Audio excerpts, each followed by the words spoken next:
Welcome back to Practically Intelligent. Today we're excited to welcome Praveen Paritosh, a former senior research scientist at Google and founder and chair of the Data Perf Research Working Group at ML Commons. We are going to chat with him. This is a really wide-ranging conversation about Oh yeah. how data benchmarking is evolving and how we should think about the evolving performance of LLMs on a holistic way. We really enjoyed this conversation. It was fun. We touched on a bunch of stuff. Snan, I think, what was your favorite part? Yeah, I was about to say, I think this is probably one of, so we usually, a peek behind the curtains. We usually send our guests an email before the recording just to say, like, here's what we want to talk about, what do you want to talk about? And we kind of figure out the general arc of the episode. I feel like I was annoying him at a certain point because I just kept writing more and more questions that I had because in our initial introductions, he just kind of wanted to cover so much stuff. And I was so excited about it because we were really syncing on our worldviews on this stuff. So I think my favorite part is when we start to, I think it's towards the end, but we start to talk about the lessons learned from a computer engineering, computer science standpoint in talking about AI systems as if they were, and they should be thought about this way, not so different from any other computer engineering problem with the added benefit of this, machine learning capability. So I think the parallels that we draw were really quite fun to talk about, and I think really going to be useful for people to think about, in the long term. So I've rambled enough. You're going to hear me ramble some more. I say we just kind of jump right in. Let's do it. Well, Praveen, thank you so much for being on the show. This is really exciting. I'm going to just jump right into things. Where do you see the current state of AI benchmarking? And you take that to wherever you want to go, but I think our listeners are going to be really curious about kind of the practical applications of AI benchmarking and kind of how people approach it and what are some of the pitfalls that you're seeing. Thank you for having me. It's such a pleasure. And that's a great question. Benchmarking is, particularly critical for the way we move the field forward. So a shared benchmark, such as consider the first interesting benchmark was SQUAD, the Stanford Question Answering Dataset. And that was a collection of 1,000 questions that was extracted from Wikipedia using Mechanical Turk and turned into a question answer set. And early research when LSTMs came along, and after that, transformers came along, and BERT, people could test their question answering systems on SQUAD and report a metric. And you could then build a table, kind of a leaderboard, where you could see which algorithms were performing the best on that set. And so suddenly it created this shared way in which the community could move forward on a problem.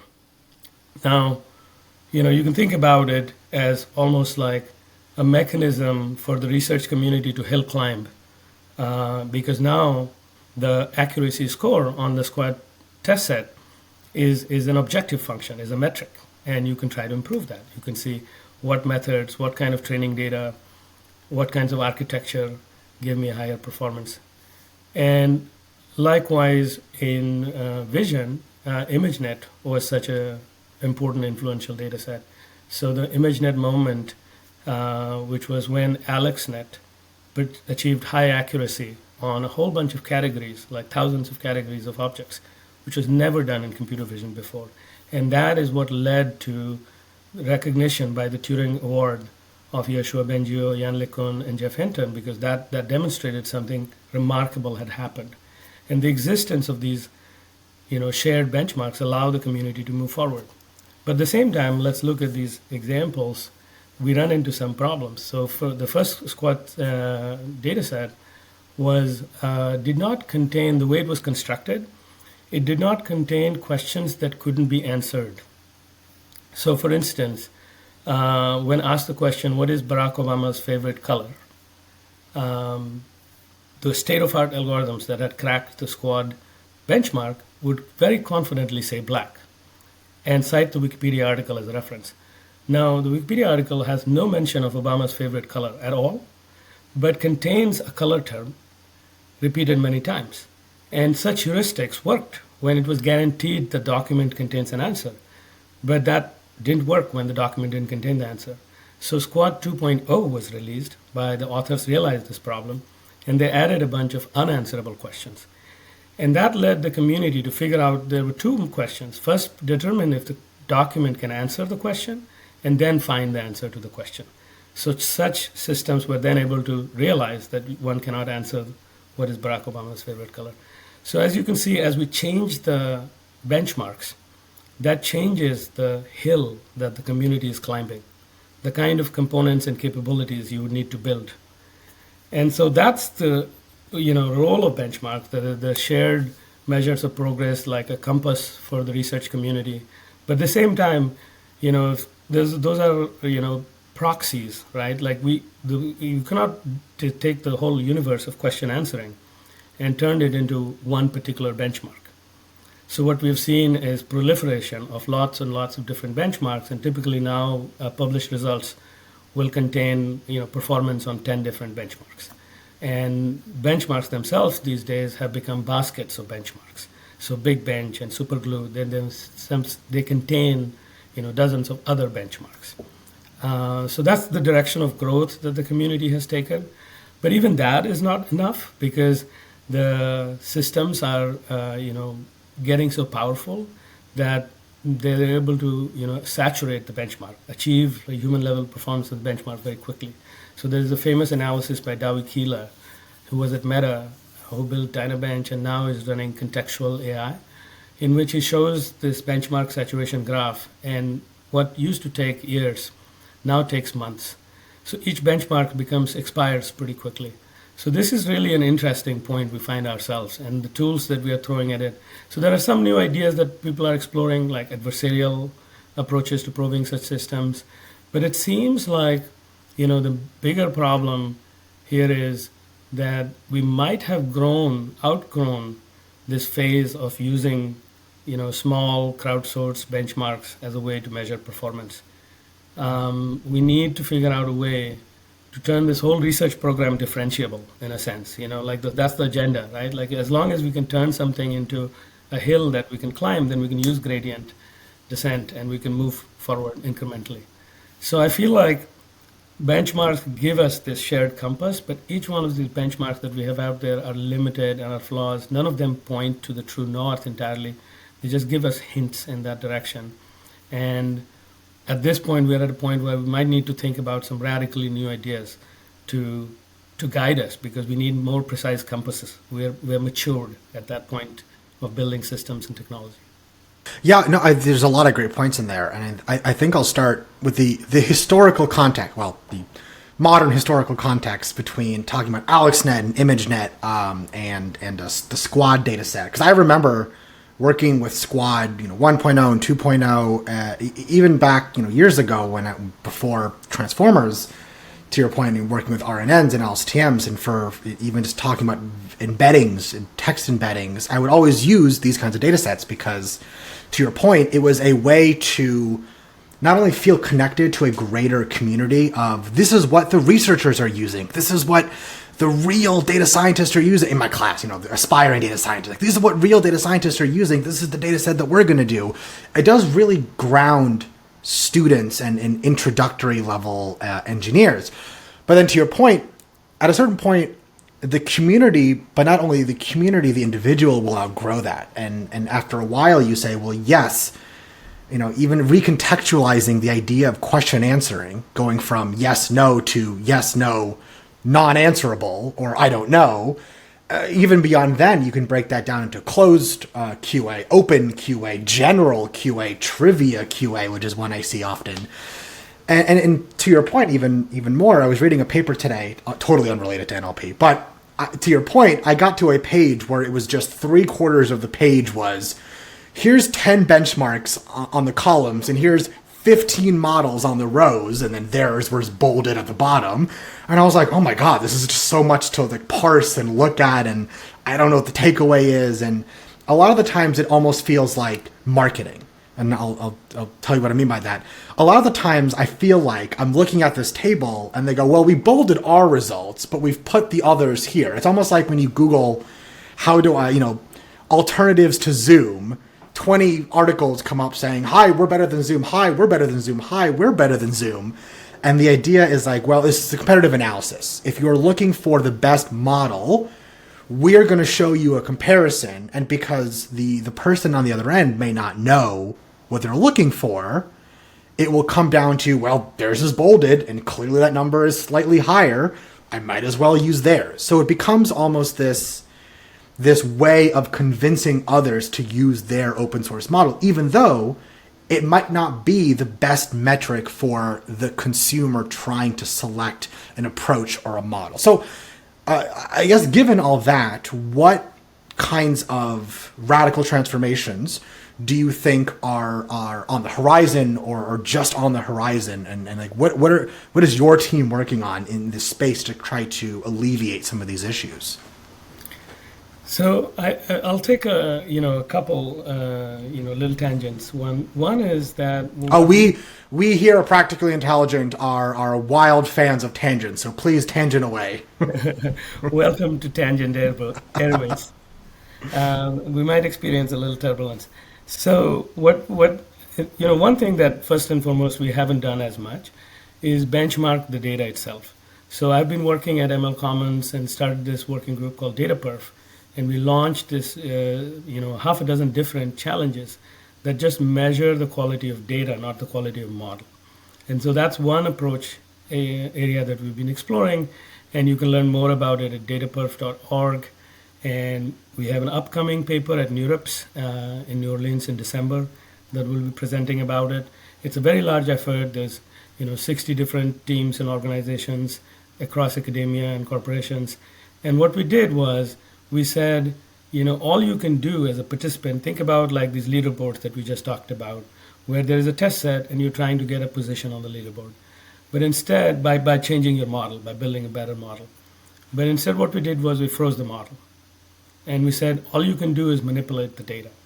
And can you get a position on the leaderboard by selecting, sampling, curating, cleaning data in a way that produces a better performance? So we changed the focus on looking at data directly instead of thinking about the model. So that's like one area that we need to explore more. And we are at the beginning of that. We have right now built a platform and a community where one can come in and propose a new data-centric challenge in a new domain and put it out there. And it's not, entirely, automated. It requires a little bit of human touch and engineering because these, patterns are new compared to like the type of things that Kaggle, for instance, does. So that's one area. But I think that, one picture that you started painting as well is that these benchmarks are proxies, right? These benchmarks are like little tests that tell us that we're moving in the right direction. And we need them when we are at the beginning of a process. But what do the benchmarks really imply? They imply a capability. And, those are like little tests of that capability. Just like, even if you think about exams that we go through in like a school education or in college, these exams are a little test of whether we have learned something, right? And there are many ways to pass the exams. In fact, education researchers, one of the biggest problems that they, lose their sleep about is figuring out the distinction between rote learning and conceptual understanding. And the goal of the educational system is to impart conceptual understanding so then you can have the capability to carry out a certain kind of task. And the exams are these little proxies for that, right? And there are ways in which clever students can game the exams. And there are entire institutions like Kaplan that can help you game these exams, and you'll be better off if you took that. And they don't really, you can have a whole complex of exams and coaching and all of that, but they are not entirely in the service of the true goal that we have of education, which is giving you the capability, the competence.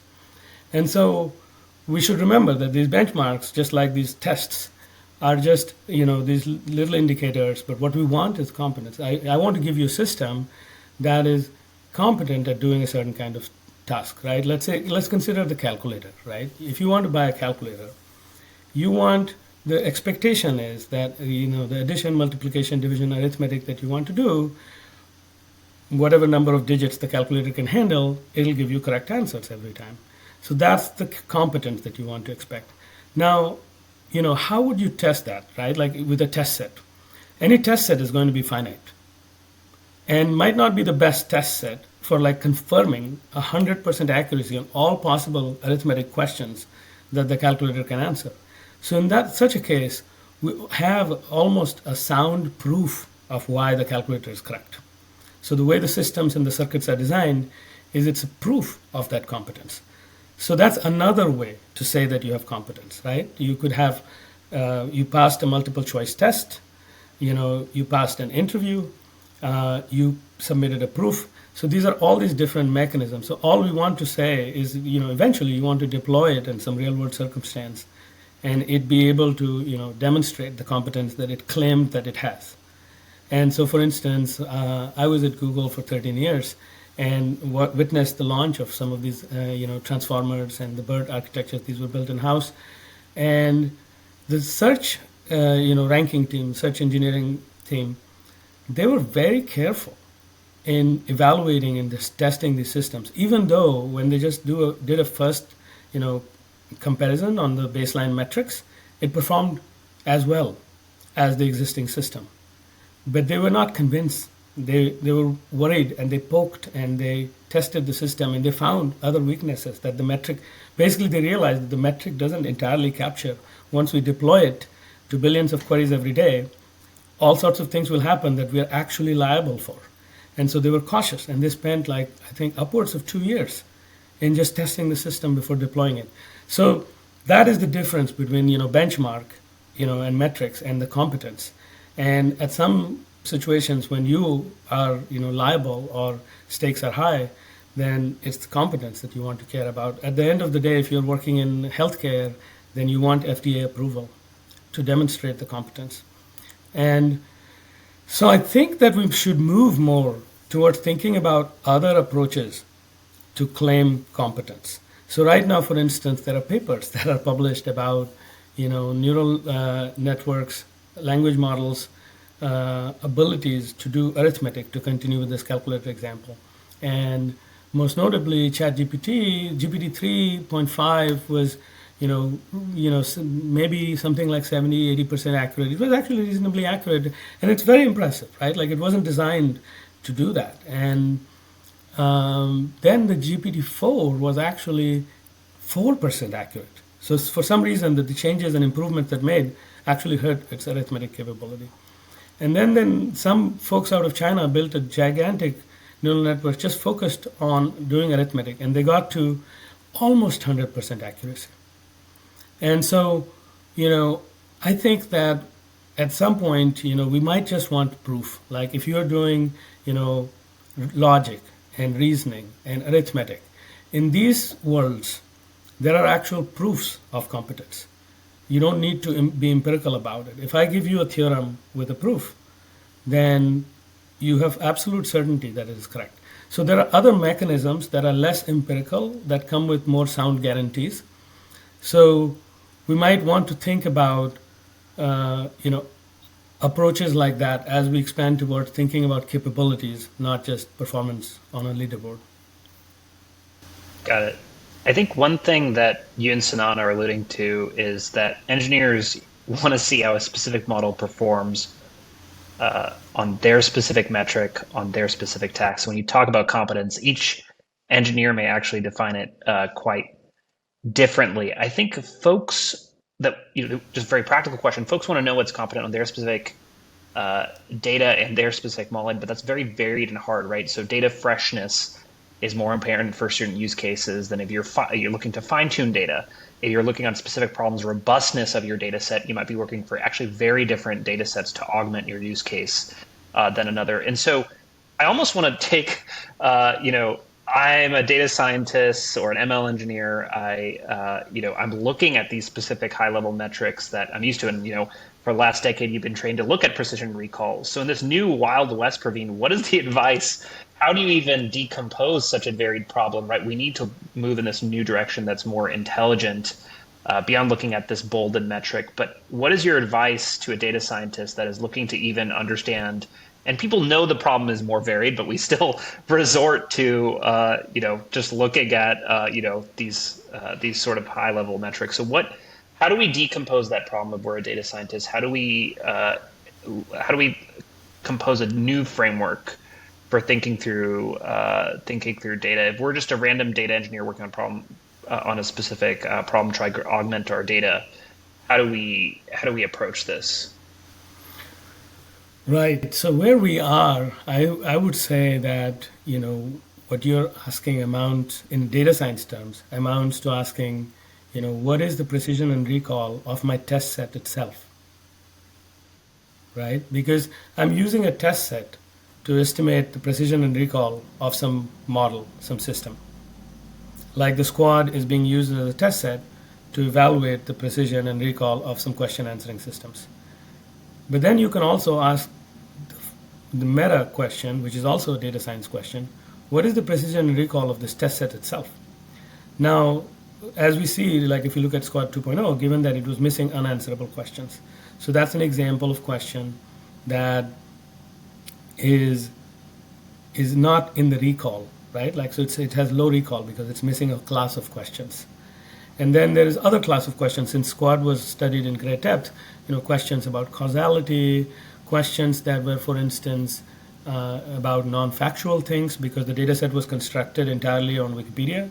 So by definition, all questions were factual. But if you look at the universe of questions, like a search engine gets, there's a significant amount of query volume that contains the word should. Should I do this or that? And those questions are not answered by a factual source like Wikipedia. And you have to go to forums and other kinds of opinions, sources of opinions. So the recall of this test set is not very high. So as a data scientist, I would be worried about what's missing in my test set.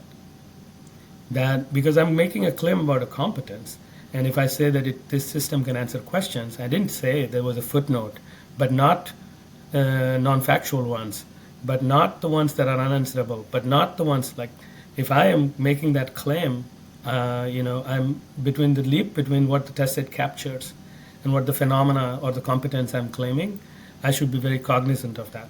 So I would say that we must strive to figure out what are these blind spots in our test sets between the gap between what the competence claims and what we currently have sampled in the test set, and we need to cover those areas. So this distributional mismatch between the like often when like one example was in fact an early paper from Google where they showed pretty strong results on diabetic retinopathy, and turns out that when people actually deployed that system, then the results were not that good, and it was a mismatch between what was the actual real world sample and what sample was represented in the test set.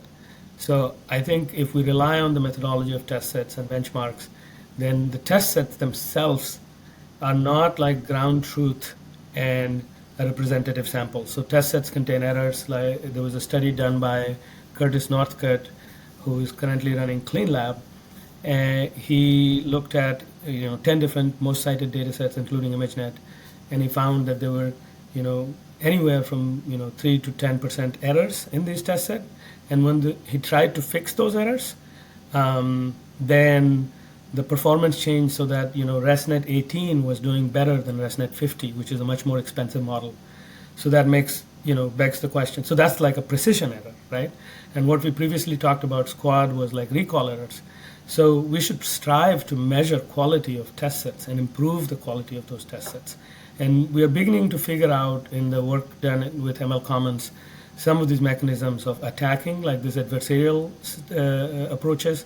So one of the experiments I ran with Laura Arroyo was this project, and Ka Wong was this project called Cats for ML, where we basically challenged participants to submit images that would fool the classifier. So even though the classifier had a performance of like 90% on the overall data set, from the same data set, they could sample images which the classifier was getting wrong. And we chose some categories like, bus driver, teacher, chopsticks. And I remember like we had 16,000 submissions. We ended up with a data set of 10,000 on which we verified with human labelers. And in fact, the machine was getting it wrong. So in this test set, the precision was 0, even though the state of art were performing at 0.9 on all of the standard test sets. So this was an adversarial approach. And the kind of errors we found was interesting. Like an empty bus, for instance, it would very confidently say that there is a bus driver. Or if there was a bowl of soup and then ramen, and it would be confident that there's chopsticks in the picture. So there were these errors that were like these kind of contextual hallucinations. But we discovered that by encouraging people to just basically attack. And this approach was invented by Panos Eperitos at NYU in 2012, when he built a system called Beat the Machine, where it incentivized mechanical Turk workers to find an example of hate speech that'll fool the system. And if you fool the system and subsequently were verified that you were right, that this was hate speech, then you got like 10 times more incentive than if the system recognized it. So there are these type of approaches that we are exploring that are out there now. Red teaming has become like a standard testing methodology for language models. Awesome. Again, so many things to dive into here. I really love what you just said, specifically around the idea of ground truth, because in a lot of people's experience working with data, that term, it's almost like a term of art these days to say like, this is our ground truth labeled data set, right? Everyone points to it and says, this is the North Star. We did it. We found the data. But to your point, what that kind of happens psychologically, what happens is the more you say that, the more you kind of reinforce to yourself that there couldn't be no fault in our data. It's the ground truth. And as soon as you start to prod at it just a little bit and say, well, how did you label it? Well, it's a mix of open source and some stuff we labeled in-house. It's like, oh, has, a labeler who has been trained in your framework gone over each and every one of these data points? No. You start to notice the cracks pretty quickly. So I really like that pushing back on that idea that just because you call something your ground truth does not make it ground truth. Because if you misrepresent, or not misrepresent, well, you could misrepresent, but if you mislabel data points, you're just asking for trouble. So there are some approaches, quantitatively speaking, that I personally really like. There's this one approach called, I think, area under the margin ranking, I believe, which is one approach to finding mislabeled data. And I think their example was actually, I think it was something like ImageNet, where they were showing an example of an image database where they were finding mislabeled data as a pre-processing step. And that idea that working on your data almost as much as, if not more than working on your model, is something I personally am extremely passionate about. Eagle-eyed listeners will, if you've ever read my books, in one of my books, my first feature engineering book, in the first chapter, I make a big note. And I remember this was like 7 years ago. So it was my publishers were like, why are you saying this? I made a point up front and saying, this is not a machine learning tuning book. The point of this book is I am going to only ever use logistic regression. I am setting myself up right now. Like, this is the only model I'm allowing myself to use. I have to only find data performance increments through data preprocessing, feature engineering, transformations, whatever it is, selections, so be it. And that was the whole premise. And the point was to prove, or at least show, that you can actually get these boosts in performance by manipulating only your data alone and not even touching your model's parameters, or at least the model architecture. Now, that being said, all of this, again, to your point, comes back to, well, you got to trust the data. And not only do you have to trust the data, you have to trust that your data is representative of the system you're trying to model. So coming back to something you said earlier, something I'm personally very curious about, being a former mathematician, how do you approach the concept of a proof in the world of LLMs? How do you even think about proving that your LLM can solve a task versus showing your LLM can solve a task using a data set? That's the question, right? Yeah, I don't know. That's the most interesting question at this point that the field is facing, right? These benchmarks served us, really well, right? So this began in around 2010, and so the first decade, the benchmarks like really allowed a lot of progress to happen, and a lot of people from all over the world to be able to work on the same problem, and and then we evolved to like these basket of benchmarks, and that's like still, like we're like hobbling on the crutches, like we're moving forward on this, but we're realizing that that's not enough. And like with LLMs, it's become even more challenging to compare and test these systems. So, I think that, and it's also challenging for, one of the things about benchmark is that you can do this kind of rapid iterations. You can submit a new model and run it and, find how well you did. But this idea doesn't work very well when, each iteration costs tens of millions of dollars to pre-train a language model, for instance. So I think that we need to think about collectively as a field, like how do we measure progress? Because what benchmarks are these proxy estimates of progress. And, we are so powerful, these things are so powerful and also so expensive, right? So monolithic.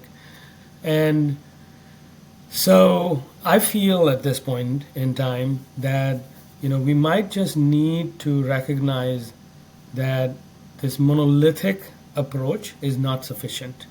We need a more modular approach, and we need different components that do different things that we can test more clearly, like what that component promises.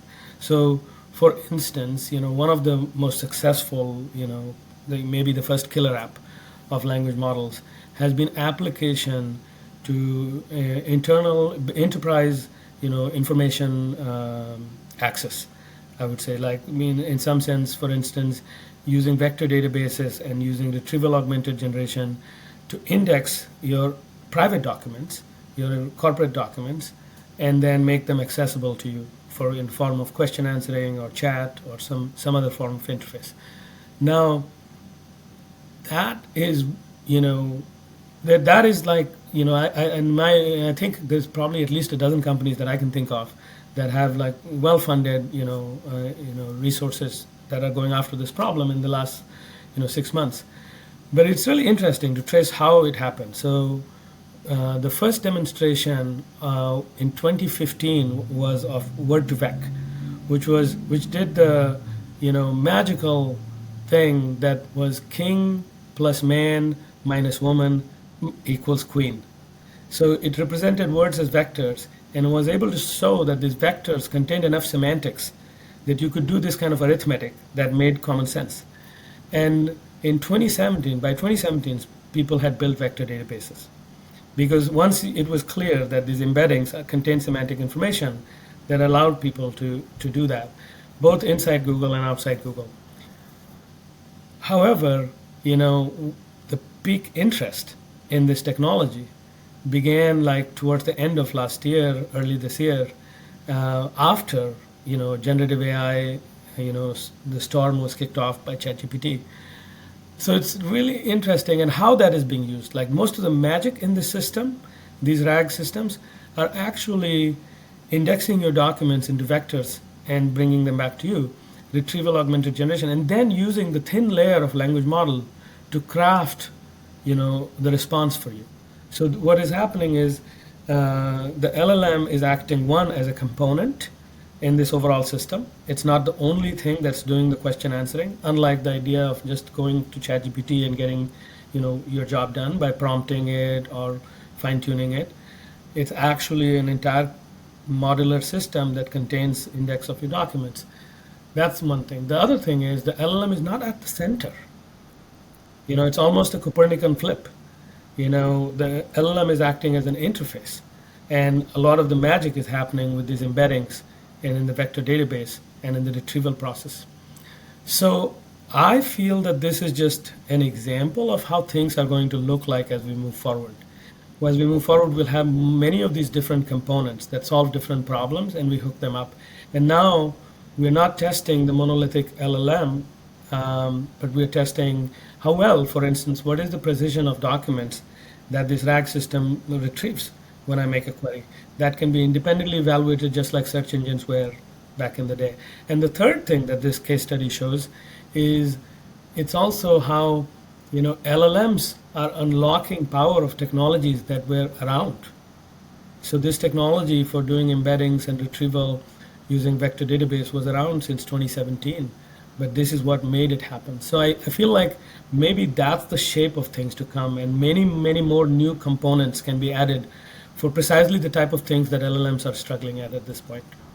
Yeah, and again, I think we've said this on the show dozens of times, but my personal philosophy on LLMs, at a high level, is that they are exceptional reasoning machines. They are not the best thinking machines, right? They're incredible at being given insane amounts of context and saying, oh, given these 20 pages, answer this one question. They're really good at that kind of work, but they're not as good as, coming back, almost full circle, they're not as good as closed QA, not given the actual context to answer this question. That's where the hallucinations tend to come in. So to kind of, again, bring this full circle, when we're talking about Squad, this is very specifically an open book question answering test, right? Given context and a question, answer the question given the context. And RAG is just the same thing with a vector database tacked on. Well, here's the question. Let me go ahead and retrieve that. Let me look up in the textbook real quick, grab the context. Now, separate task, given a question and a context, answer the question. So you end up with this modularity, which is, to a developer, almost music to their ears, because now I can test two things and have a really good sense for where things are breaking down in the pipeline. Is the document messed up? I'll even add some more in. Is the chunking actually chunking up the information appropriately? Is the embedding actually embedding the semantic information from our chunks correctly? Is our by encoder or whatever we're using for our embedding actually matching things up correctly? Are we retrieving the right documents?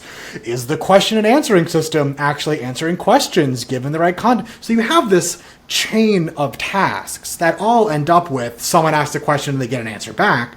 But on the back end, it's a lot more steps happening. And that speaks to kind of wrap it all up in a nice little bow, this trend we see of, blank is all you need. And obviously, coming from the fact that the Transformer paper is called attention is all you need. Again, coming from a human standpoint, it's really appealing to say, finally, this AI can do, this is all we need. But to the real, the production level machine learning engineer, they know, well, the LLM is one component of the 20 things that have to happen for our end user to get their answer. So in your words, what is the reconciliation that has to happen between where, the blank is all you need trend and the actual productionization of these kinds of ecosystems? Like what has to happen to get more people on the boat of modularity, testing, and benchmarking, in your words? I think it's really interesting. I mean, I can speculate a little bit about why we are here. It seems very obvious, right? What you were saying moments ago, every computer scientist in the audience were vigorously nodding their heads throughout it, right? That's how we're taught to break a problem down into smaller problems, build tests for those components, hook those components up, and then do integration, and different people were responsible, and you could assemble a gigantic thing out of such a process. That's what the software engineering is all about. As quickly as in your first few classes, you learn that you have to write small modular functions that you can compose in so many different ways, and reuse of code, and having components that are used in different, all of that. So that's how we want to build systems. That's what computer scientists are taught to do things. And what we have this one very powerful thing. And this thing, so for instance, Llama 2, there's no subcomponents in there. You take it, and then you can do a few things on top of it. You can prompt it differently, you can fine tune it, and you get an answer. So it kind of breaks down like the typical, computer science, setup. And when you go talk to people in industry who are trying to build, solve a problem, then you see that their systems indeed do have components. And so I feel like, the first of all, I would say that we do need to, turn this whole AI research from this rocket science like approach to computer science, where we do have components, we do have modularity, we do have testing, all of these features that we know how to build robust systems. Now, why are we here? I think that this seems so obvious, but I'll tell you, I think that there are people who think that this is blasphemous. So, when in AAAI 2020 in New York, right after Yoshua Bengio and the other True Trinity, they won the Turing Award, they had a panel with Daniel Kahneman, the guy who wrote Thinking Fast and Slow, and they were having a discussion about System 1, System 2, and Daniel Kahneman brought to the table the point that there are two different kind of systems, and System 1 is this kind of fast, automatic system, and System 2 is effortful and deliberate and uses symbols, and the entire panel was completely opposed to him. Joshua and Jeff clearly said that it is not a hybrid system. It's very important to them that it's neurons all the way. It's differentiable all the way, where symbols don't have that property. So this is a philosophical aesthetic position that the leading researchers have, and maybe this has gone into the community, and so other researchers also bring this way of thinking. And this has been there in AI before as well. Like, if you look at it at the beginning, like 50 years ago or so, when backpropagation was invented, early on there was not enough compute for those methods to do much well. But on top of that, Marvin Minsky had a proof that it can't solve the XOR problem. And that resulted in a whole bunch of research, field and setback for that field. But Jeff Hinton and other people really persisted for 50 years and continued working on it, and then got to a point where these things actually showed tremendous capabilities that we hadn't seen before. Likewise, a few months ago, one of the pioneers of AI, Doug Lenat, he died, he passed away. He was the builder of Psych, and he was one of the most brilliant stars coming from the symbolic community of AI. And then he turned down job offers at Stanford and places like that to go start a company, because his vision was that we need to build a repository of all common sense knowledge in logical representation that a machine can reason with. And so he kept chugging away at that problem for 40 years with funding of anywhere between a few $1 million from government and other sources, and sometimes more, sometimes less, depending upon the cycle. And I think the system currently has something 10 million axioms about what happens when it rains, and what is a celebrity, all kinds of things, and you can do reasoning with that. And I just want to use these two examples to show that AI is being driven by people who are very, very the word that comes to my mind is stubborn, but they're driven and they're willing to take a hypothesis really all the way. And then there was kind of a fight between these neural and symbolic camps. I was giving a talk about this, and somebody pointed out that, but yeah, of course these people are upset because, we kept them in the basement. The idea was when the symbolic methods were at its peak early on, then that was getting, there was the 1980s expert systems boom, which funded a lot of money, brought in a lot of money. It was of similar scale, actually, maybe a little smaller, but AAAI had 25,000 people in audience, which is similar to the size of NeurIPS today. And I'm told that there was a champagne fountain at the 1985 AAAI. But it was at the same time, there was a similar focus that it was all symbolic. So if you had something that had a data-driven approach or component in it, then that didn't fit in, because the researchers had that perspective, as well as I feel you guys maybe know better, that I feel like the investment community also adopts a similar focus on the dominant paradigm. So it's hard to tell the story that are so different from what the story other people are telling. So even though this seems like this modularity going towards a computer science approach to building these systems, is pretty obvious. It's still a minority approach at this time in terms of like any well-funded efforts using this approach. I couldn't agree more. I feel like every few years we get obsessed about the model as the unit of innovation, and then realize that progress is mainly made by the underlying data and systems that are the core engines of allowing folks to work with those underlying models. And I think even in the investment sphere, we go through a lot of hype cycles in and around data because of that, and forgetting that critical lesson. I think another thing, I think, Praveen, I just wanted to thank you so much for coming on. And I also wanted to point out that you all, MLComms is open source. And Data Perf is an awesome initiative. I know a bunch of, OpenAI, et cetera, has unlimited budget to go curate, et cetera, these data sets. And you have an awesome chat from ICML that we'll link to about how folks can get involved. But we really appreciate you taking the time, Praveen, and thanks so much for coming on to discuss. Thank you. It was really fun. I want to just leave you with one message if I have another Please. moment. Of course. I was thinking about an analogy about this component idea for language models. And I realized that LLMs are like salt.